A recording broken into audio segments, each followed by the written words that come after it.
ചേനയും പരിപ്പും കൂടി തോരൻ വെക്കാനായി പരിപ്പ് ആദ്യം വേവിച്ചെടുക്കുക. അതിന് ശേഷം ചേന കഷ്ണങ്ങളാക്കി മുറിച്ചത് അതിനകത്തിട്ട് ഒന്നും കൂടെ വേവിക്കുക. ഇപ്പം നല്ല വേകുന്ന സമയമാണ് ചേന.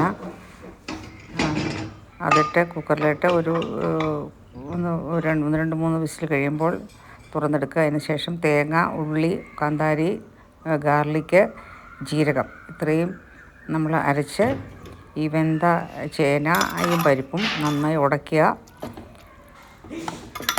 അത് അപ് ടു ഈച്ച് പേഴ്സണാണ്. ചിലർക്ക് നന്നായിട്ട് ഉടയുന്നതായിരിക്കും ഇഷ്ടം, ചിലർക്ക് ഉടയാത്തതായിട്ടായിരിക്കും. അത് എനിക്ക് ഉടയ്ക്കുന്നതാണ് ഇഷ്ടം. അതുകൊണ്ട് ഞാൻ നന്നായിട്ട് ഉടച്ചു. അതിന് ശേഷം ഈ അരച്ച അരപ്പ് അതിനകത്തേക്ക് ഇടുക. ഫൈനായിട്ട് അരയ്ക്കണ്ട,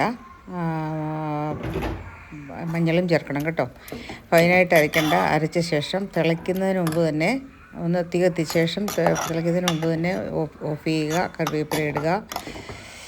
അതിനുശേഷം നമ്മൾ ഒരു പാൻ ചൂടാക്കി അതിനകത്തേക്ക് കടുകിടുക, വെളിച്ചെണ്ണ ഒഴിക്കുക, കടുക് ഇടുക, ഗാർലിക്കും കുറച്ച് ഉള്ളിയും കൂടെ വഴച്ചുക.